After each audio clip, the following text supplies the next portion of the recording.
Hello, Jennifer and Sarah here from Elevate Transaction Services. Today we are going to discuss the recent updates on the Defensible Space and Fire Hardening Disclosure Form. And a quick disclaimer, this is not legal advice and every transaction is different. This is simply what we've encountered in transactions since the code has passed. First, let's recap the Civil Code around defensible space requirements. A California Civil Code was passed in July of 2021 stating that a seller of a property located in a high or very high fire hazard severity zone must submit proof of compliance with local defensible space and vegetation management ordinances. If the property will not meet compliance prior to closing, the seller and buyer may enter into a written agreement where the buyer agrees to obtain proof of compliance within 1 year of closing. What is defensible space? It's the buffer between a home and the surrounding area. Adequate defensible space acts as a barrier to slow or stop a fire's progress. The current code focuses on maintaining clear vegetation within a 100-foot perimeter of the home. Local fire agencies are responsible for inspecting the home to confirm compliance. This is called an AB 38 inspection.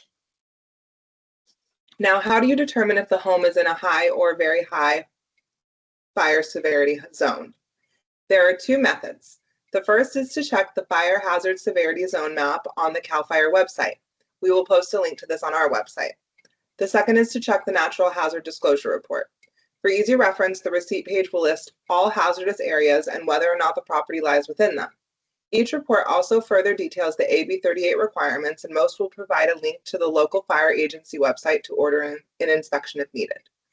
All homes in a high or very high fire severity zone will require an AB 38 inspection due to local requirements. So how does an AB 38 inspection work? The typical cost of the inspection varies between $80 to $200 and is dependent on the local fire agency. They will bill the seller directly, so it's important that the inspection is ordered under the seller's name. The local fire agency will conduct the inspection and send notice of either compliance or non-compliance. If the home is not compliant, the letter will list the violations and appropriate course of action. Once those actions are taken, the seller may order a reinspection. Each fire agency is different in the way they confirm appointments. Some will confirm prior to inspecting the property, and some will do a visual assessment of the exterior with no notice. Now let's discuss the updated Fire Hardening and Defensible Space Advisory, or the FHDS. First, let's go over Section 1. Section 1 details when the FHDS is required to be completed. This form is required when the home is in a high or very high fire severity zone, if the seller is required to fill out a TDS, and if the property contains 1 to 4 units. Keep in mind, sellers who are exempt from filling out the TDS are also exempt from filling out the FHDS. An example of an exempt seller would be a successor trustee or an estate. Section 1 also lists the way you can determine the fire zone. We've already gone over both of these sources, but this section is good for quick reference. Now let's go over Section 2, which is required if the home is built on or before January 1st, 2010.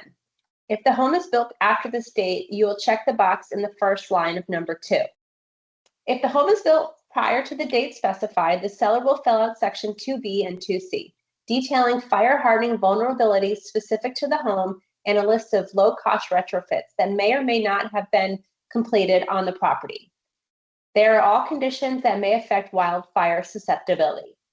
We see that many sellers don't know the answers to the questions in 2B or 2C, so it's important to note that the form asks if the seller is aware. If they are unaware, they may mark no. All explanations are voluntary. Now let's go over Section 3, which details local compliance requirements. Paragraph 3 is only required if all 3 conditions in Paragraph 1B are met. 3A should be marked is or is not according to whether or not the home is subject to a local ordinance. Many counties, including San Diego County, do have a local ordinance in addition to the state ordinance. 3B details seller representation of property compliance with either state or local ordinances. You'll notice that 3B1 is the default because typically the seller is unaware of whether or not the property is in compliance. 3B2 or 3B3 may be marked if the seller is aware of the property's compliance status. Section 3C details who is responsible for compliance. You'll notice that 3C1 is the default. So it is important to check another box if the property is subject to a state or local ordinance. If no other box is checked in 3C, it becomes the buyer's responsibility to obtain documentation of state compliance within 1 year of the close of escrow. Some best practices when filling out this section. If you're representing the seller, best practice is to check 3C2 because that puts the responsibility on the buyer to comply within 1 year of closing. As a buyer, 3C4 is the best option because it puts the burden of compliance on the seller to obtain documentation of compliance prior to the final walkthrough. So as you can see, it's really important to ensure you're checking the correct boxes when filling out this form because that determines responsibility.